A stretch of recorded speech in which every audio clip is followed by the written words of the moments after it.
निजामती सेवा भनेको हैदराबादको निजामहरूको नोकरलाई भन्ने हो। त्यसकारण यो राख्नु ठिक छैन। तर हामीले त्यो चेन्ज गर्न संविधान चेन्ज गर्नुपर्छै पर्दैन। संविधानको 10 ठाउँमा निजामती सेवा भनेर लेखिदिएको छ। मन्त्रीजी थाहै होइन, लगातार अब अहिले हाम्रो प्रधानमन्त्रीज्यू 30औं वर्ष होइन, ठिकै छ, उहाँहरू खाउन् होइन।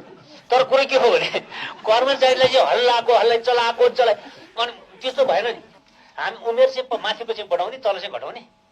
अनि तर्क के अरे भने इन्डियन आइएएसमा 32 वर्ष छ। त्यसमा इन्डियाकै सिस्टम ल्याउनु त सबै बढुवा पनि त्यही गरौँ। त्यहाँ त एडमिनिस्ट्रेटिभ बोर्ड छ, त्यो बोर्डले चाहिँ सिफारिस बेगर सोरै हुँदैन, त्यस्तै ल्याउनु त सबै सिस्टम। अनि त्यो चाहिँ नगरेर एउटा बिचमा फुत्त टिपेरले मलाई मिलेन। तपाईँ हाम्रो समितिले दिएको आदेश मान्ने कि अख्तियारले दिएको आदेश मान्ने? जलस्रोतमा एउटा लाइसेन्स भने त्यस्तै थियो, दुई थरी बाजेर आयो। उहाँले सिधै भन्नुभयो म त अख्तियारले भने माने, अख्तियारले थुन्छ तपाईँले के गर्नुहुन्छ? बढुवा अहिले कता दुई थरी बढुवा, ती सबै बढुवामा उमेर नलाग्ने भनिसकेपछि हामीले खुलामा चाहिँ खुलाका सबैलाई बराबरी उमेर राख्नुपर्छ कि पर्दैन? समानताको हकको खिलाफ सही छैन यो। एउटा सिपाही भयो भने उसले चाहिँ रिटायर हुने अहिलेको दिनसम्म इन्सपेक्टर लड्न पाउने, एउटा खरदार अथवा कुनै पदमा झुन्डियो भने उसले सधैँ लड्न पाउने अफिसरमा। तर युनिभर्सिटीको फ्रेस क्यान्डिडेटले 35 वर्षपछि लड्न पाउने, यो कति समानताको हकमा आधारित छ? योग्यताको एउटा मात्र एलिमेन्ट्स छैन। अहिले हामीले लिएको कोग्निटिभ टेस्ट भन्छौँ हामी, त्यो भनेको उसको नलेज मात्रै हेर्ने हो। तर योग्यताको त त्यो मात्रै होइन, उसको इमोसनल स्टेबिलिटी हेर्नुपर्छ, उसका कल्चरल कम्पिटेन्सी हेर्नुपर्छ। बनाइहालिन्छ नि, प्रश्न हो यो, मार्मिक प्रश्न हो। र अहिले मैले त्यसो सङ्केत गरिसकेका थिएँ, यो हजुरले कमेन्ट गरेको कुरो त्यहीसँग मेल खान्छ। अल्जाइमर उसलाई पनि फुल मार्क आयो, सबैलाई फुल मार्क भन्दा कम कसैलाई पनि दिएको हुँदैन। कुनै कुनै एक्सेप्सनल कसैको नम्बर काट्यो भने त्यो जुस पनि भएको व्यक्तिलाई मात्रै काटिन्छ। कुनै कामको आधारमा अब्जेक्टिभ इन्डिकेटर हामीले बनाउन सकेनौँ, दुःखको कुरो। अब्जेक्टिभ इन्डिकेटर जबसम्म बन्दैन तबसम्म के हुन्छ त यस्तै हुन्छ नि। भनिसकेपछि हामी सिनियोरिटी बेसमा गयौँ, जसले भोटो फटायो उसैलाई दिने। काम नगरे पनि उही नम्बर, काम गरे पनि उही नम्बर। अब अल्जाइमर भुल्लाई पनि उही नम्बर, बिदा लिनलाई पनि उही नम्बर, करप्सन गरेलाई पनि। एउटा उदाहरण भन्छु म, स्वास्थ्य सेवामा एकजना हुनुहुन्थ्यो, नाउँ नभनौँ, म नै बढुवा समिति सिफारिस समितिमा अध्यक्ष थिएँ। सिफारिस गर्नु उहाँलाई अख्तियारले कारबाही गर्न भनेर लेखेर आयो। मैले बढुवा समितिमा स्पष्टै लेखेँ, त्यो कैफियत लेखेर क्याबिनेटमा पठाउने सिफारिसमा यसलाई यसरी लेखेर आएछ। गभर्मेन्टले कारबाही गरिसकेको छैन, त्यसकारण यसको उचित निर्णय होस् भने कारबाही नगरिन्जेलसम्म हामीले रोक्न पनि नमिल्ने भनेको। त्यही प्रमोसन भयो के, त्यही वाला। अनि त्यसै कुरो हो भने यो कुराहरू फेरि हजुरलाई मैले यो तिमीहरूले गरे त हो भने हो भने गरेको मूल्याङ्कन सबै हामीले गरे हो। यो अहिलेसम्म पोलिटिसियनहरूको रोल छैन त्यसमा। तर गर्ने के त, मिस्टेक भयो। अब अब्जेक्टिभ इन्डिकेटरै बनाउन सकेनौँ हामी।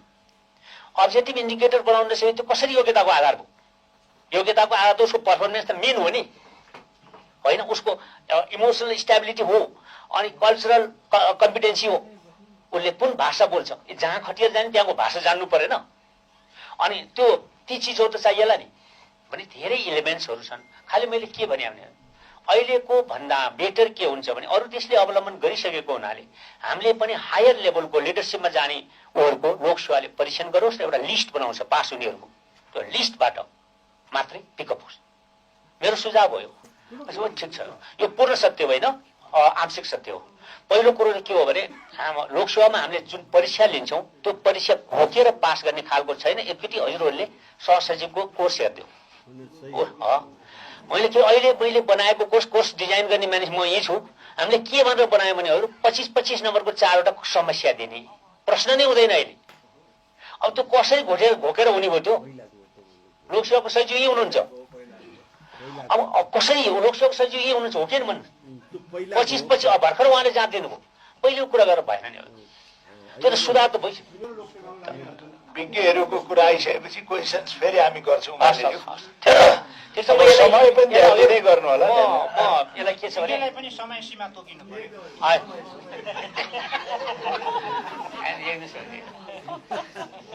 उहाँहरूले लेखेका बुदागत पनि हेर्छौँ, विज्ञहरूले पनि समयमा त एकदम समयलाई ध्यान दिने विज्ञहरू मात्रै बोलाएका छौँ हामीले आज। समयलाई ध्यान दिने मात्रै हस्।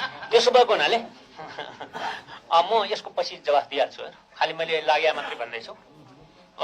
त्यसैले अब दरबन्दी घटाउने ठिकै हो, दरबन्दी घटाउने भने 10% थाहा छैन, झन् बढ्दैछ। खुला अन्तर्तः प्रतियोगिता राखिएको तर आन्तरिक प्रतियोगिता हटाइएको छ होइन। आन्तरिक प्रतियोगिता राखेको भए राम्रै हुन्थ्यो भन्ने तर्क हो हाम्रो चाहिँ। अहिले चाहिँ 3 तहको सरकारको बिचमा प्रतिस्पर्धा गर्ने राख्यो अनि खुला राख्यो। आन्तरिक प्रतियोगिता राम्रै हुन्थ्यो होला केही प्रतिशत, त्यो चाहिँ हटाइएको छ। अवकाशको उमेर 60 वर्ष राखिएको छ। यो म चाहिँ लोकसेवा आयोगमा हुँदा लगातार हुनुपर्छ भनेर दिएको सिफारिस गरे हुनाले यो हुनु हुँदैन भन्न मेरो नैतिक रूपमै मिल्दैन। मैले आफैले लेखेको। बङ्गलादेशमा 59 वर्ष छ, पाकिस्तानमा 60 छ, अनि इन्डियामा 60 छ। भुटानमा एउटा फरक खालको व्यवस्था छ, 56 देखि 60 छ। 56 वर्ष तल्ला तहलाई अनि 58 वर्ष बीचको म्यानेजमेन्ट लेभललाई र माथि उच्च तहकोलाई 60 वर्ष छ। 3 तहमा फरक छ हो। मलेसियामा 55 थियो, अहिले 60 गरिएको छ। यस्तै गरी चाहिँ अब इन्डोनेसिया थाइल्यान्डमा 55 नै छ। यसमा विभिन्न लजिक छन् यो घटाउने कि बढाउने। तर के हो त भने यो हामीले जागिर खानुभन्दा पहिले 32 सालसम्म 63 थियो, 32 सालमा संशोधन गरेर 60 मा झारियो, 49 सालमा ऐन आएपछि 58 मा झारियो। भने हाम्रोमा चाहिँ उल्टो छ, तलतिर झरिरहेको छ। त्यसैले यो ठिकै हो 60 वर्ष गर्नु। मलाई ठिकै लाग्यो। मैले त बोल्नै भएन किनभने आफैले सिफारिस गरेको छु लोकसेवा। अनि त्यसपछि यो 3 वर्ष घटाएको मलाई चित्तै बुझिएको छैन कि यो 35 बाट 32 गराउने, त्यो 40 बाट 37 गराउने प्रवेशको उमेर किन यस्तो गराएको? हामीले मिलिटरी पुलिसको जस्तो क्याडर बेस बनाउन खोज्यो भने 25 राख्दियो भने त किन त्यति 32 पनि राख्नु? होइन भने तयारी गरेको मानिसहरूलाई ठुलो मर्का पर्छ। उहाँहरूको सधैँको लागि सेवा प्रवेशको ढोका बन्द हुन्छ। हामी उमेर चाहिँ माथिको चाहिँ बढाउने, तल चाहिँ घटाउने। अनि तर्क के अरे भने इन्डियन आइएएसमा 32 वर्ष छ, त्यसमा इन्डियाकै सिस्टम ल्याउनु त सबै बढुवा पनि त्यही गरौँ। त्यहाँ त एडमिनिस्ट्रेटिभ बोर्ड छ, त्यो बोर्डले चाहिँ सिफारिस बेगर सोरै हुँदैन, त्यस्तै ल्याउनु त सबै सिस्टम। अनि त्यो चाहिँ नगरेर एउटा बिचमा फुत्त टिपेर ल्याउँदा मिलेन। अब अर्को अवकाश हुनेहरूको लागि 3 वर्षको कुलिङ अफ पिरियड अन्त काम गर्न पाउने त्यो राम्रो प्रावधान आछ। यो विवाह विधा पर्यटन विधा बडो राम्रो छ। यो त प्रदेशको प्रमुख सचिव र यो स्थानीय तहको प्रमुख प्रशासकले 10 वर्षमा सङ्घीय निकाय सेवाको खटाइने व्यवस्था हटाउनुपर्छ। यो राख्नु हुँदैन। यो उनीहरूको अनुरोधमा सेकेन्डमेन्टमा खटाइनुपर्छ। बढुवा हुन राजपत्रित 7 वर्ष, राजपत्र अनेकीलाई 5 वर्ष ज्येष्ठ कायम गरिएको छ। आरक्षणको फरक व्यवस्था छ। आरक्षणमा एउटा छुटेको कुरा मैले भन्नै पर्ने हुन्छ। आरक्षणमा सर्वोच्च अदालतले दिएको निर्देशनात्मक आदेश अनुरूपको पोजिटिभ डिस्क्रिमिनेसन छैन। नेगेटिभ डिस्क्रिमिनेसन, पोजिटिभ डिस्क्रिमिनेसन छ, नेगेटिभ डिस्क्रिमिनेसन छैन। नेगेटिभ डिस्क्रिमिनेसन भनेको के हो भने अदालतले के भन्यो भने क्रिमी लेयरलाई आरक्षण दिनु हुँदैन। डाक्टरको छोरो, सचिवको छोरो, सचिवकी छोरी हो, अथवा यो लेभलभन्दा माथिको, अथवा एकपटक आरक्षण पाइसकेकोलाई, अथवा उसले नै जनजाति महासङ्घहरूले नै विकसित जाति भनेकोहरूले, त्यो त कटाउनु पर्यो नि। त्यो भएको छैन। अब अदालतको आदेश हामीले यो बनाउँदा निर्देशनात्मक आदेश मान्ने कि नमान्ने होइन, त्यसलाई चाहिँ हामी के भन्छौँ भने नेगेटिभ डिस्क्रिमिनेसन भन्छौँ। त्यो चाहिँ छैन, त्यो गर्नै पर्ने हुन्छ। अब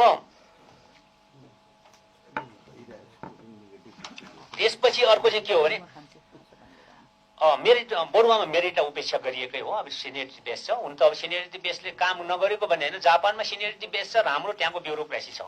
त्यहाँको राजनीति खतम हुँदा पनि त्यहाँको राजनीति अस्थिर छ। त्यहाँ कैयौँ नेताहरू जेल जान्छन्, तर जापानले विकास गरिरहेको छ किनभने त्यहाँ कर्मचारी तन्त्र राम्रो छ हो। हुन्छ सिनियरिटी बेस छ, तैपनि त्यहाँको ब्युरोक्रेसीले धानिया छ। र हामी कहाँ चाहिँ यो ब्युरोक्रेसी दुःखपूर्वक भने आफू त्यही बधाइन राम्रो छैन, राम्रो छैन नि भन्छु म त होइन। विमल सर त हामी विभिन्न फोरममा अफिसरहरूलाई भाषण दिन्छौँ, यहाँ तिमीहरूले घुस खान्छौ भनेर भन्छौँ, हाँस्छन्, केही पनि भन्दैन। तपाईँ किन यस्तो गरे, छिटाहरू पनि यस्तो हाँस्ने काम छैन, यस्तो छ। त्यसैले यो मैले